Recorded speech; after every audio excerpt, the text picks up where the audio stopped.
Hi, everybody. I'm Candid Frank Stanisci of CFL Talk. Welcome to the Spanglish World Network on Zingo TV Channel 250. Please remember to download the Zingo TV app at the respective app stores for iOS and Android devices. While you download the app, make sure you rate and leave a comment. Both apps are absolutely free. Zingo TV is available on Google, Chromecast, Amazon Fire, Fire TV sticks, Roku sticks, and also Smart TVs 2016 forward. Don't forget to subscribe to Candid Frank Stanisci 1030 on YouTube. Yes, please subscribe. Now, joining me is the host of many things along with football, David Morassutti. How are you doing, Frank? Not bad, not bad. Uh, I, I feel much better. I had some physical issues. I had some problems that went back about 6 weeks, and I think I've recovered a little bit. And anyway, I hope so. So anyway, so my health's a lot better. So I'm really pleased about that. I didn't complain about it while it was going on because I didn't want to whine about it. I just want to be positive about it. So positively, things are better. At least the last time I looked. So there you go. So for me, things are great. How are things with you? Not too bad, not too bad. Just trying getting ready for that warmer weather to come and get us ready for the outdoor stuff. I'm going to do something here. A little technical, a little technical faux pas. I want to fix. There it is. It's fixed. Yeah. And how's your brother's getting married? How's that going? Not Yeah, him getting married, but the fun parts that you get to put together. You're planning on going to Orlando. I mean, come on now. yeah. I'm getting a little bit of that preview of what the warmer weather is going to be like next week. So I'm looking forward to that. Going for a Leaf game. Going for a Leaf game. Argos aren't playing, so you're not going to an Argos game. No, unfortunately, no Argo game in Tampa, Florida. So that won't be happening. There might be one or two players from that area. Maybe you can knock on their door and say, "Hey guys, so how's the off season going?" Yeah, I'm sure that's exactly what they want. They want to be seeing me on there. Next week, uh, no, 2 weeks from now, there's going to be a game on TV. We'll be able to see it here in Canada with McLeod Bethel Thompson playing for his team. Yeah, I mean it's funny because a lot of people have been wondering. There's been a lot of talk about his decision to go play down there, and now it kind of because he made that decision to go play in the USFL. Now he's kind. I wouldn't say stuck there, but now we know for sure he is not going to be back in Canada anytime soon. No, and good for him in the sense that he's still, all reports are, when you see his quotes, I don't know how accurately he's being quoted, but it's not about the USFL. It's always about that other league. Always, it always is. And I mean, I get it. I really do get it. And that's kind of where he feels. I mean, he doesn't. Unfortunately, time isn't on his hand right now, so it's not on his side. So he's got to make the best decision of what he thinks is the right decision for him and his family. You can't knock a man for that. I think he has to just do what he can to get himself there. I just wonder if time is maybe going to be running a little short for him. I'm not going to disagree with you, but I'm going to speak to the other half of the glass. I'm going to talk about the half of the glass about opportunity, which he is taking. He's looking for an opportunity. He has played in every football league there is. So it's not about him wanting to experience playing in the USFL, I don't think. I think more or less what it is he's got a championship under his belt now. A couple of first place finishes leading teams to their first place finish. He has some stats that should at least raise interest, which it did in the USFL. He's the veteran guy that's trying out to be the number one quarterback, which gives him, in my mind, the inside track. He's not up against an experienced veteran to be the starter there. But I think the key issue here is, and the reason I brought it up is because you're going to the States, and that was a little segue that I wanted to have. I thought about him.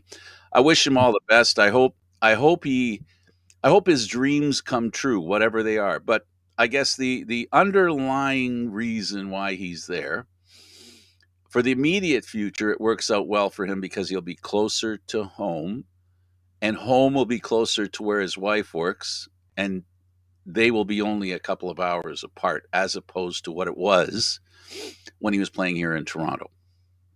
Yeah, that's an important distinction. I think a lot of people need to understand that they made a lot of sacrifices so that he could achieve his dream of winning the championship last year.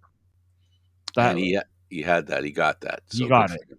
So and you got the sense that as soon as the championship was won, it was like okay, he accomplished it. He got the job done. Now the family's made so many sacrifices for him.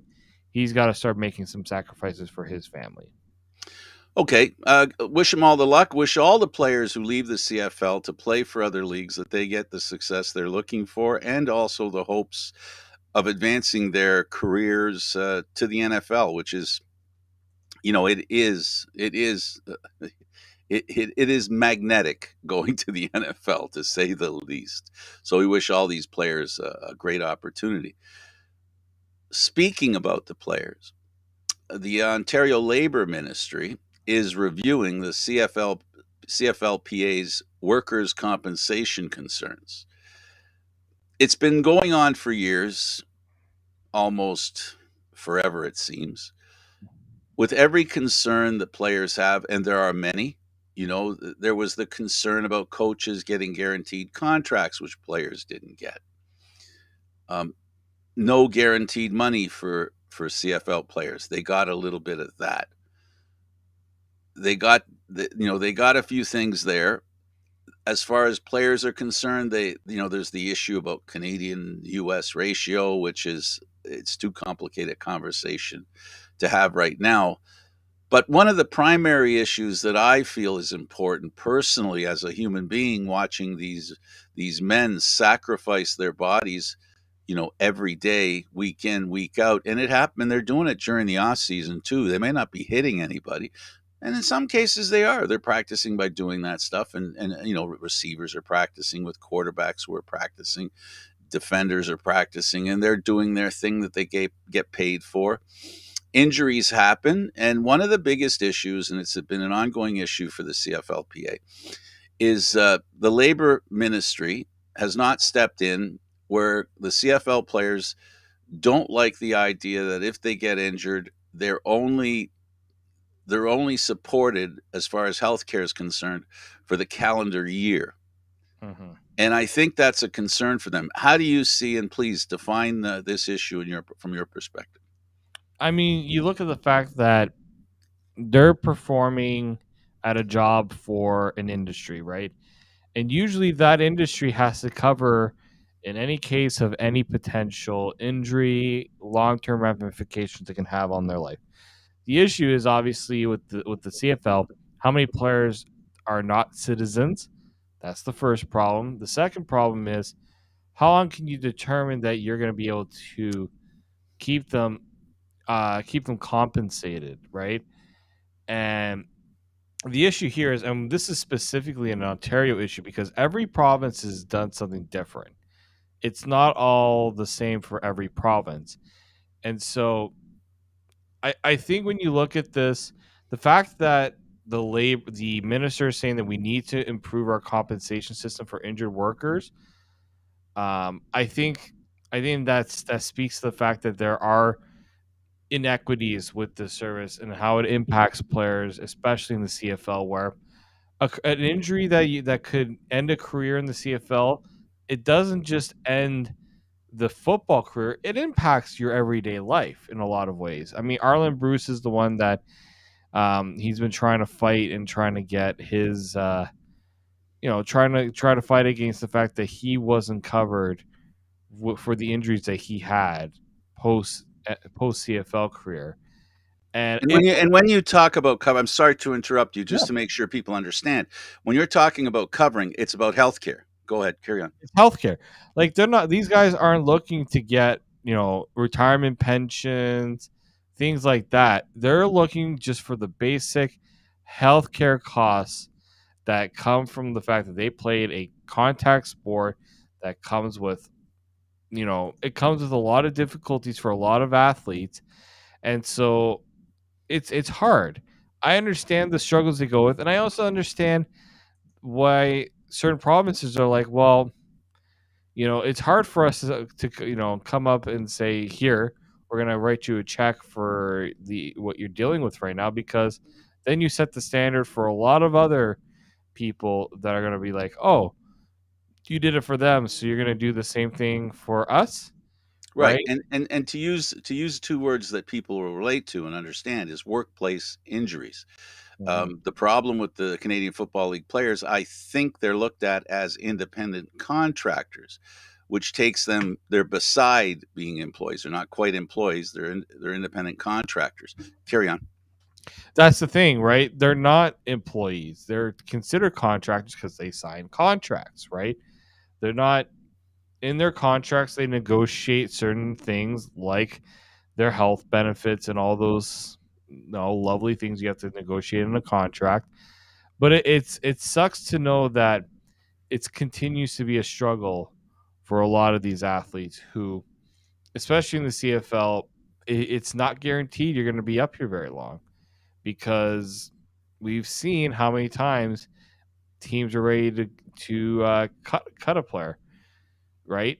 And not Yeah, only and also the ramifications of cutting the player doesn't just extend financially in regards of how much salary they get, but also how long they've been working in the province and saying they're employed, and how that impacts the benefits and health costs they are covered for, because not everything is covered if you're not working full time, if you're not working a certain amount of time. So that's something I think that gets lost sometimes, for sure. for those of you at home that want to hear a different version of what David just said, I'll just say it this way.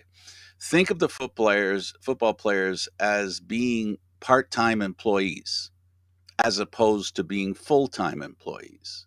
There are benefits associated with being a full-time employee that you don't get as a part-time employee. I'm speaking to people, David, in the sense that they might understand. There isn't a there I'm not trying to make a direct correlation between that situation and players, but the fact is players aren't covered because they don't fit they're not defined in the same way as somebody who's working at the Ford plant full time, and they're covered, by all the different protections that employees have because of our federal government, because of laws the Canadian government has. What ends up happening is these players are falling in the seams or cracks of the safety net that exists for the vast majority of Canadians, but not all. And this is one of the not all situations. Football players. Exactly, and that's something that they're going to continue to struggle with. Unfortunately, they're going to continue to struggle with this because, again, the laws make it easy for the CFL to not have to deal with a bigger headache than I think this would cause. And that's why, and this is another reason why players have to think twice when they come up to Canada and play in Canada, because they understand that this could be an issue that they're going to have to deal with and have to continue to fight against, and it's a risk they take. I mean, in some ways, I guarantee some fans who are hearing this might say, "Well, they signed up for it. They know the risks." That's true, but that doesn't mean that they're not entitled to ensure that their quality of life doesn't get totally messed up because they played a sport that's physical. I'm sympathetic for the players for that reason, this reason that we're talking about. The other reason I'm sympathetic to players is for the American players that come up here. Not that I'm overly sympathetic to American players as opposed to Canadian players, but in the situation of being an American player, when you come up here, here's something the shock that they receive when they realize the taxes that they have to pay and the fact they really get to learn something they probably most of them don't know is how less a Canadian dollar is than an American dollar. So, these factors that they must deal with, and this healthcare thing is just another thing that makes it hard for players to accept the, I guess, the relationship they have with playing football in Canada. Now, I have to say, David, I agree with people who say, well, they're independent contractors. They know what they're entering into. The question I have, and I apologize if I don't know the answer, but for those that play in the USFL or the XFL or indoor football, what kind of healthcare plans do they have? I would suspect that their healthcare plans are very similar to what the Canadian healthcare plans are. I don't see them treated like regular workers. That's something I should Google because I'm not sure about that. If you can answer that, that would be great, David. Yeah, I mean that's when you're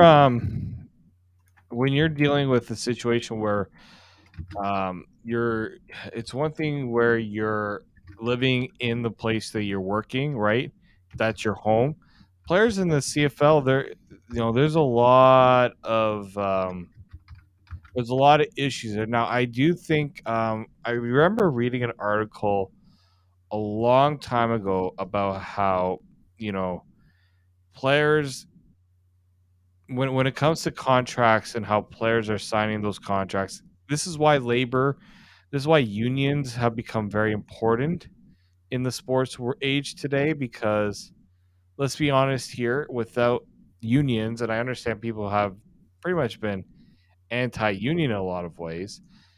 This is what the union is supposed to work for. They're the ones that are supposed to make sure, okay, we're making sure that our players are getting, they're not paying arm and a leg because they suffered an injury in football.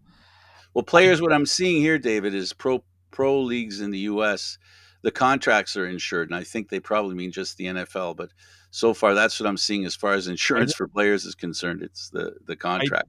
I don't think, yeah, I don't think that the XFL is exactly paying out massive insurance rates for contracts. I just remember in like the NHL, there were some players who've gotten contracts. Teams decided not to pay the insurance on the contract, and essentially the team takes the risk because yeah, they might be saving money on the insurance because they don't have to pay the insurance. Or if a player has a prior injury history, the insurance rates are so high, they're just like, you know what, it's not worth it for us.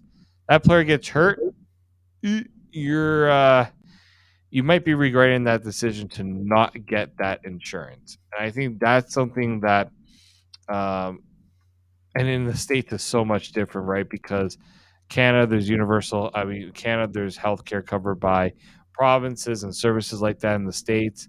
Private, Funded by the federal government, but yeah, yeah, each it's funded by the federal government, but it's the provinces that to take up execute the health care. exactly, Absolutely. and and that's the part there that makes it tough for these players because they understand that it's not an easy situation that they have to go through and have to constantly think about that question, but it's a reality. It's a reality for them. They have to understand that it's a business, right? Just like the decision to provide universal health care is a decision by those in government because they understand that, I mean, we would love to give everybody insurance, but we we can't simply do it because people are paying, you know, people are in the, how are these corporations supposed to survive? I mean, best way to do that is you don't let the corporations have all that power in terms of how much they're charging people for insurance. Well, But especially in a time and an age where the cost of healthcare is exponentially getting expensive, and we're seeing cutbacks. I mean, we're here in Ontario. We're watching a province that is taking away some procedures from the public sector and bringing them to the private sector. So the point is, though, that there are challenges with the healthcare system. Now, the Canadian players are covered because they're Canadian and in the province they get hurt, they're covered. They're not. The situation for them isn't as dire, and the protection lasts longer for them in the event that they be injured. But what we're talking about here is the game of football is a very tough game, and it sometimes we underestimate the commitment, that the players make to the game that we love watching and covering.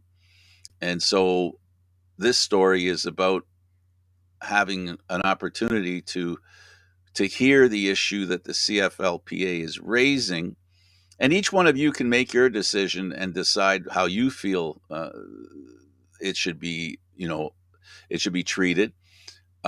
All I know is compassion says that we worry about our fellow man, and when it comes to football players, even those of us that report on the games, we develop a respect for these players, and we get to see them in very human moments. For example, they show up at an interview, post game interview with their children.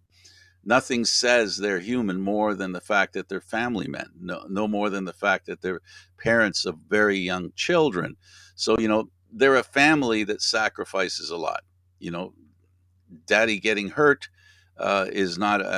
The odds of him getting hurt are very high, and we'd like to see and know that they're taken care of when that happens. I think that's something we want for both the American and the Canadian players.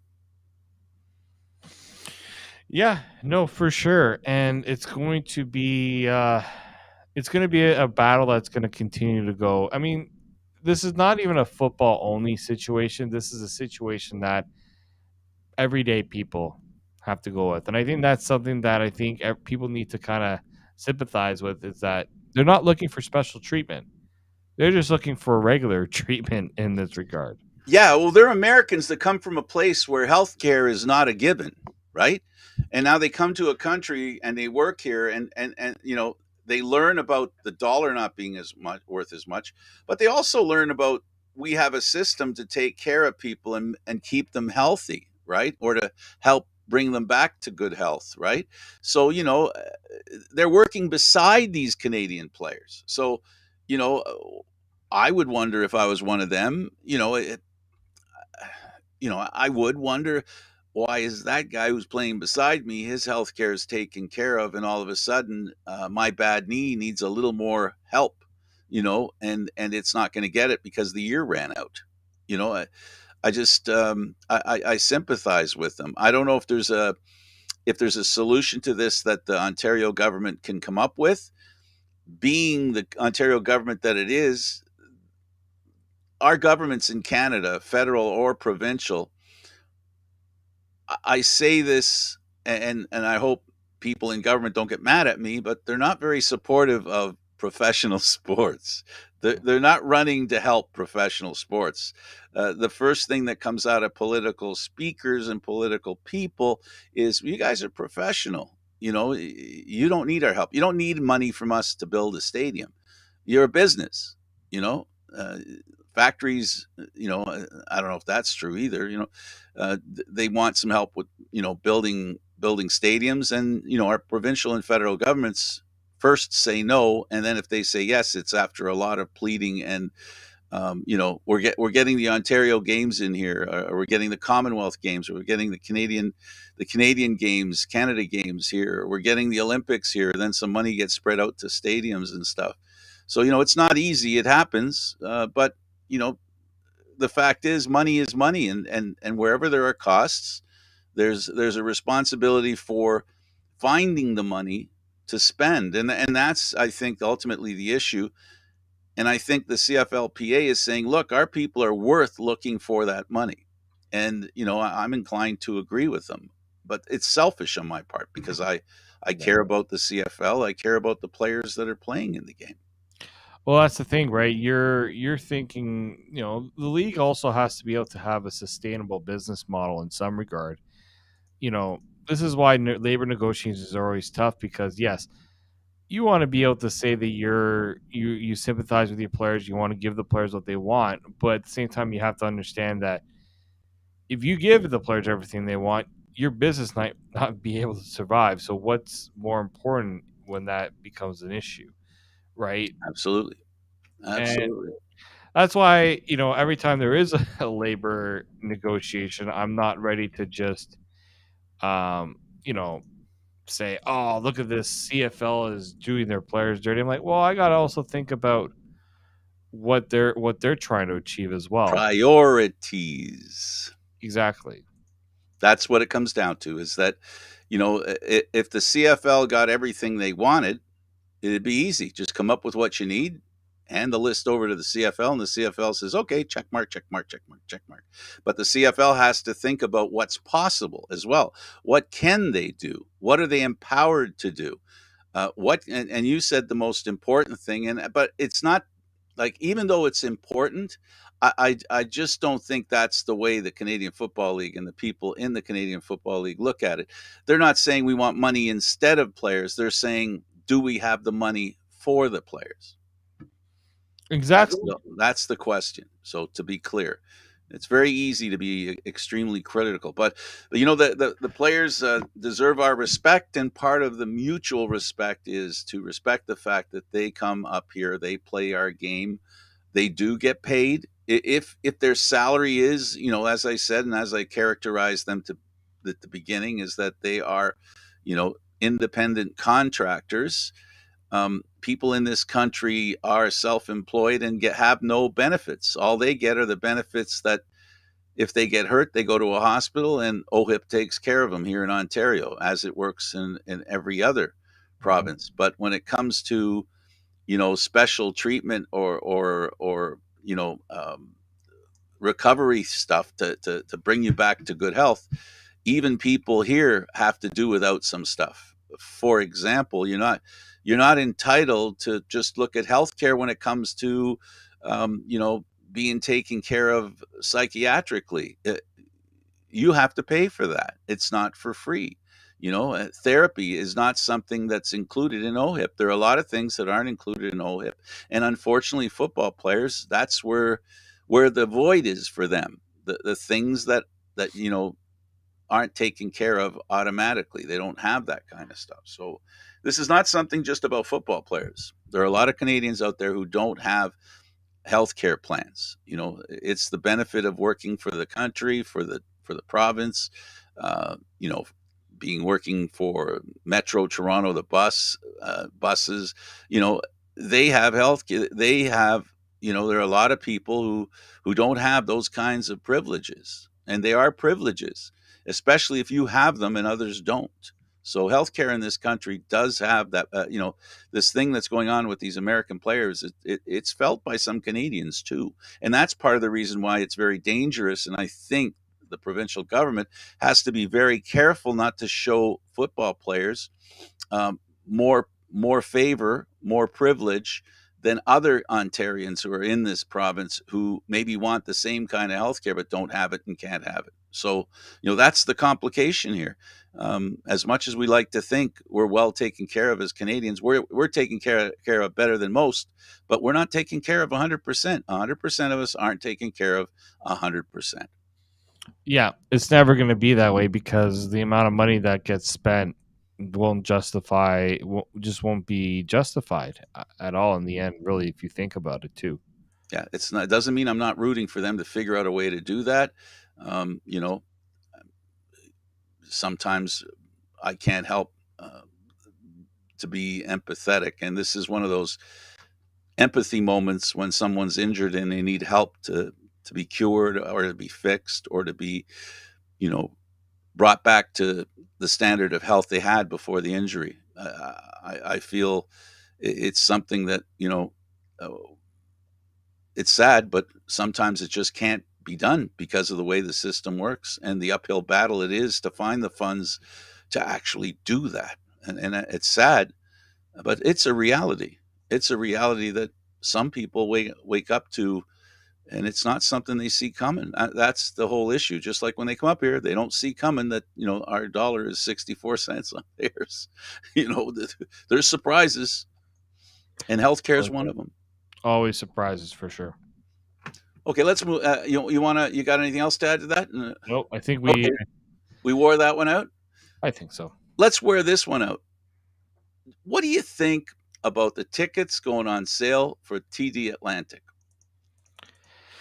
Well, let's see how quickly they sell out because it's the same teams again. So I guess they've got the fan bases know exactly what they're getting themselves into when it comes to planning this. Because it's not just a game. I think people don't understand this. It's not just a game. You have to plan your travel costs, your hotel, what you're going to be doing there, how like it you can't just say, "All right, I got my ticket," and then the person asks, "So how are you going to get there?"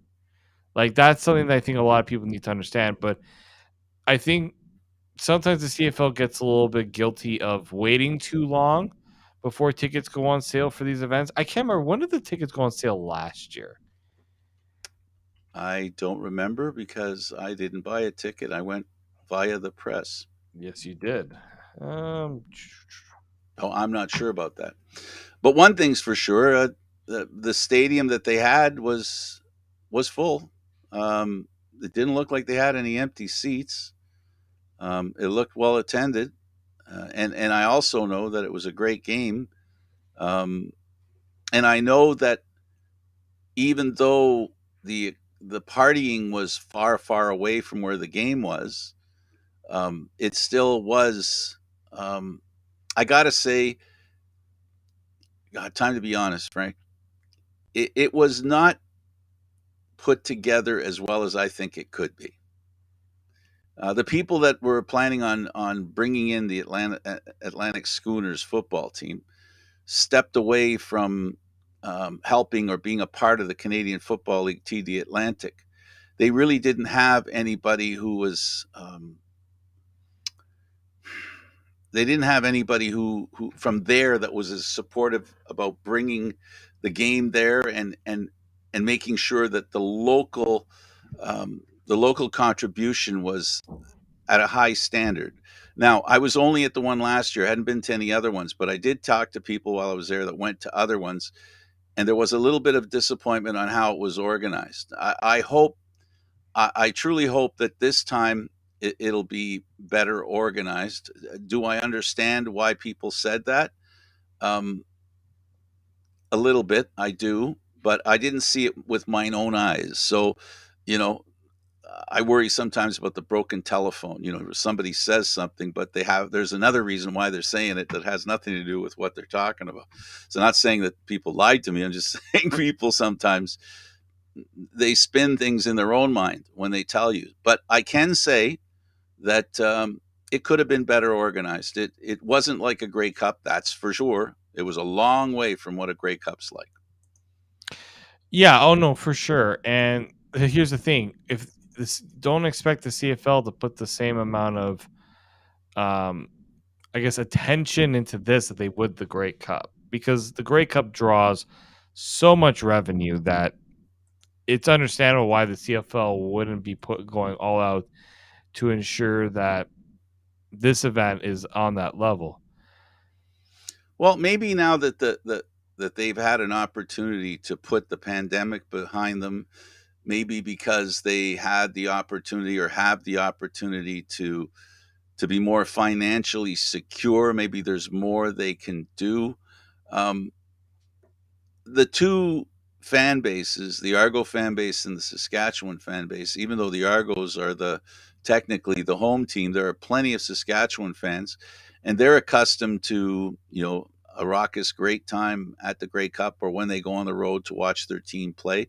The Argo fans as well, the ones that go are the ones that always go. There's always quite a few of Argo fans that travel well. They don't get the credit for it. Yeah. I've watched them do it. I've been in the middle of them, and they do contribute. But what I'm hoping is there's more of a, I don't know, more of a celebration. I guess the one comment that came about being there, and I think it had more to do with the fact that the game wasn't being played, you know, in Mm. Halifax, was there's a game here? There's a CFL game here? Really?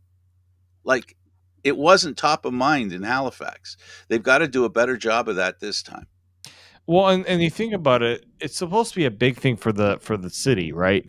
Right. If the fans are saying, "Well, it's not being promoted that well, if I'm the city, I'm like, "Well, what are we not doing here?" Because this is an opportunity to attract more people to come during a very peak time of the season.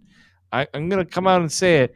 Halifax is not a very cheap place to be in the summertime, and there's a reason for it. It's a tourist destination. I mean, obviously, it's a place where a lot of people live, but in the summertime, it is one of the hot places to go in Canada. And now you're going to get what, 10,000, minimum 10,000 people. Majority of them are coming from out of town.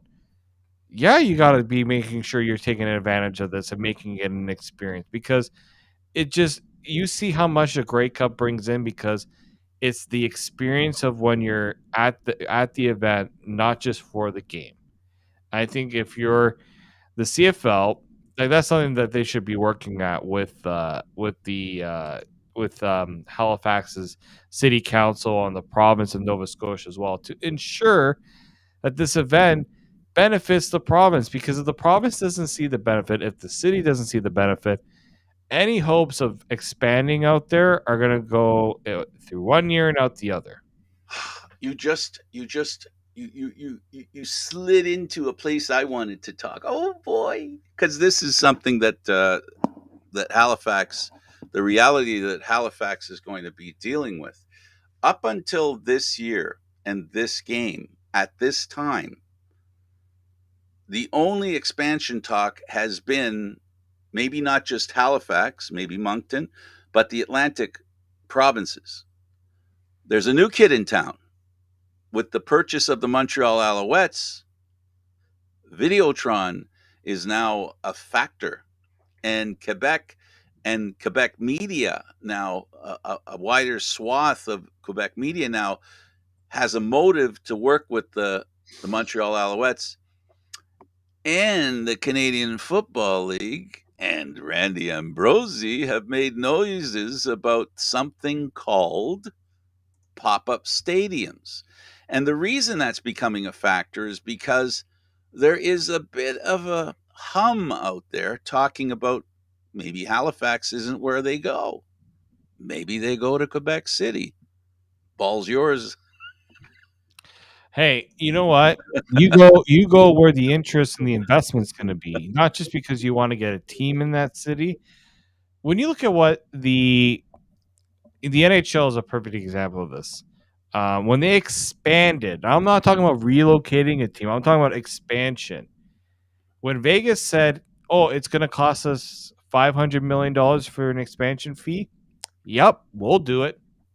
That right there from the NHL was just like, okay, these guys are serious, because no owner is putting up that much money if they don't think that they're going to be getting that money back in some way, shape, or form. Seattle, in the same way too, they paid $650 million and redid the arena there, and now that team is a part of the fabric of a great sports town in Seattle. Like, I equate Seattle and Halifax do have some similarities where they're on the coast, right, and all those things. But Halifax, the issue they have is they don't have the population density that a lot of these other cities have. Not that, Montreal, It's Toronto. always the same story, Yeah, because what you're talking about is you're not talking about Canada, you're talking about North America, because that's the context that everything when it comes to expansion in North American professional sports, that's where the subject goes. The reason Hamilton didn't get a team um, is part of the noise they made there about that, and it was a choice between them and Ottawa. And politically, Ottawa was more. Um, it got more of a push because it's the capital of Canada hockey, and Hamilton missed the boat because now you're going to places that can afford to put teams in expensive arenas that are funded in the U.S. It's not like here they ask for money in cities to bring teams because there's an economical rainfall that happens when professional sports arrive. There's all this money that comes into town, all these visitors, all these tourists, all these hotels get booked, interest to come to town to go watch the hockey game, and then they hang around for a while, and spend some money. To your point, that's the motivator.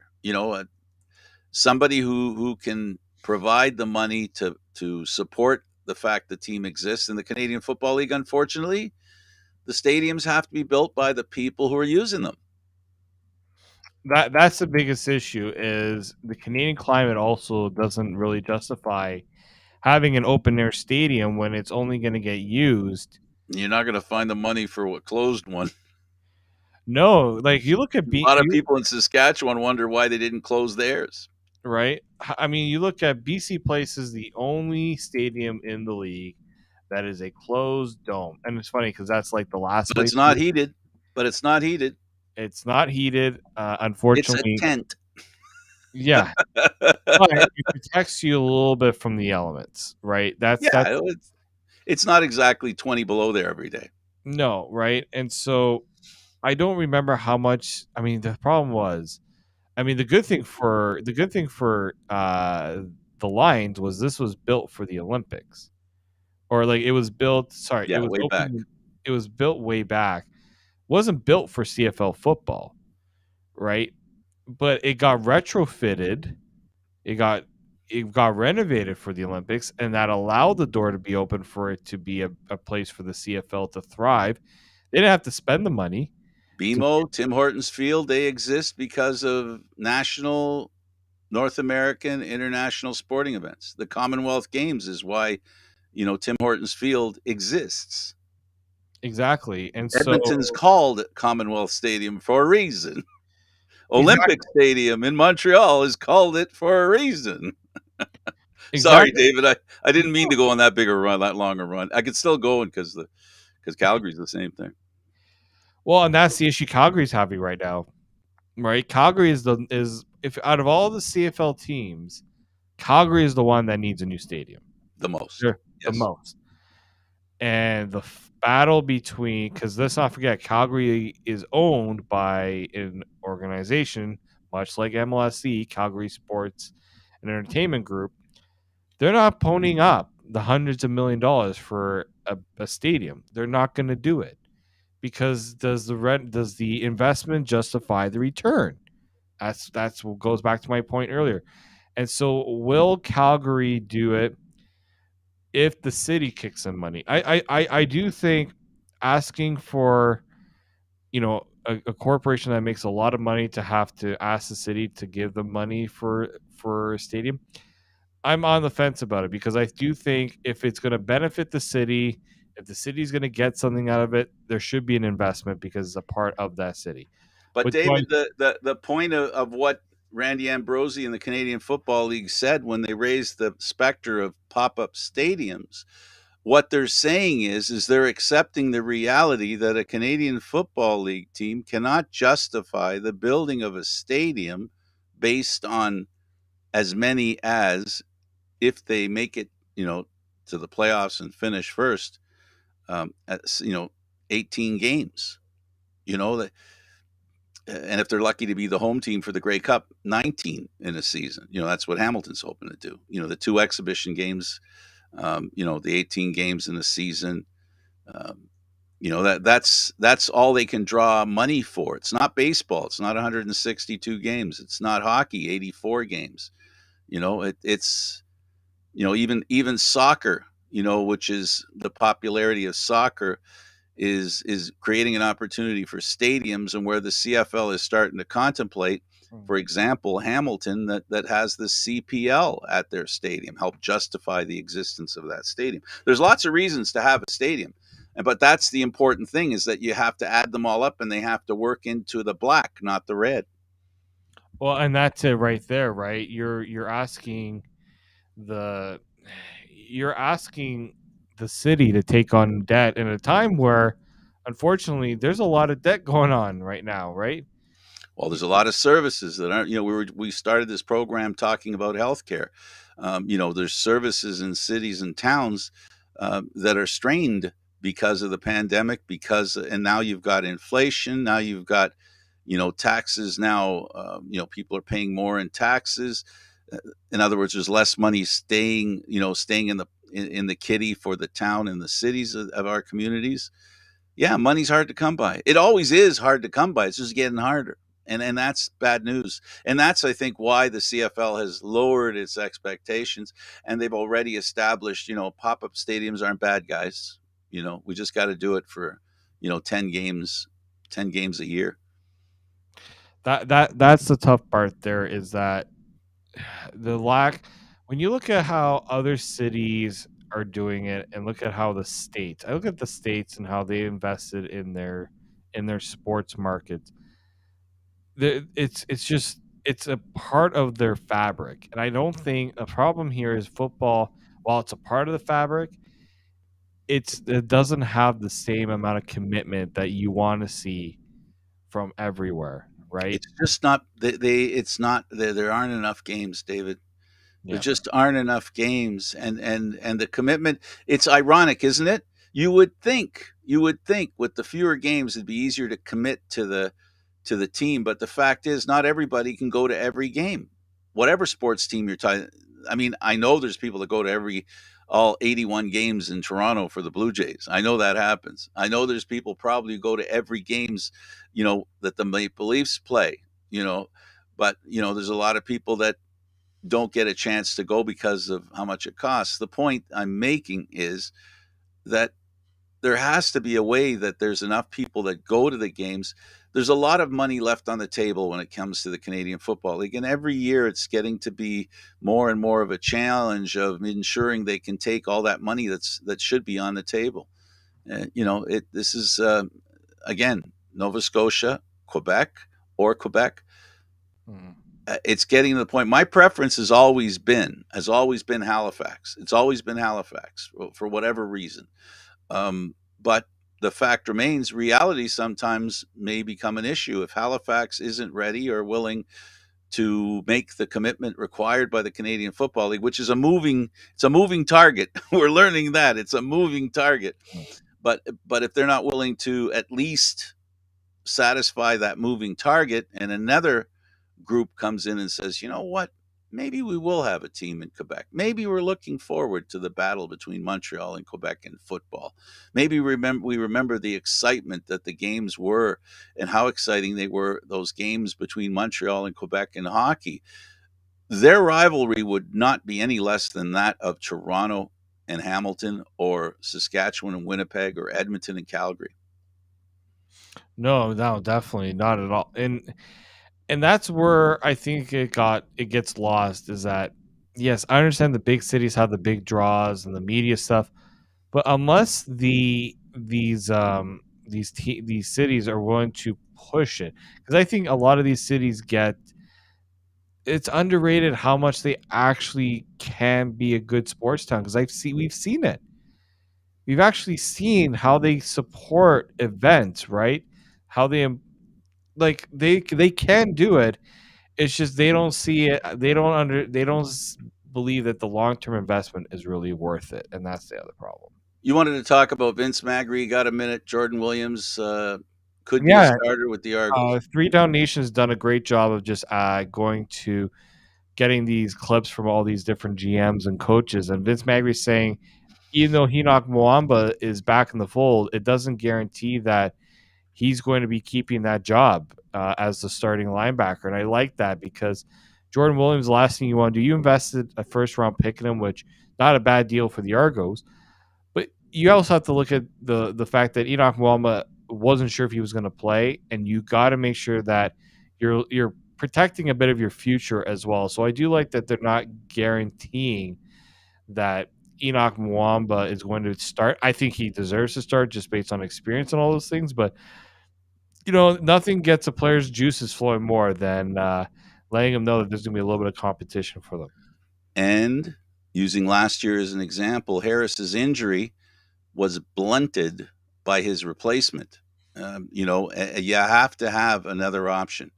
And depth is everything in the Canadian Football League. And yes, Williams will be a good part of the depth. And what we've known with the Argos, what they did, and defensively how they're set up, everybody plays every position. And so, if they're talented enough, the defensive coordinator will find a place to put them. Yes, And that's the way the Canadian Football League and the Toronto Argonauts worked last year, helping themselves to get to first and also get to the Grey Cup and win it. definitely. Last word on you, David. Um, I can't wait to be talking games in the draft soon. We're getting close. Absolutely. He's David Morassutti. I'm Candid Frank Stanisci. Thank you for watching CFL Talk. It's where we talk football. Airing live Mondays at 9 p.m. Eastern Standard Time. This show can also be heard on the Spanglish World Network. And if you like stuff like this, we have other news and entertainment and other sports programming for you to watch. You can follow us on SpanglishWorld.ca or Candid Frank Live or Candid Frank Stanisci at YouTube. Thanks for watching, everybody. See you next time.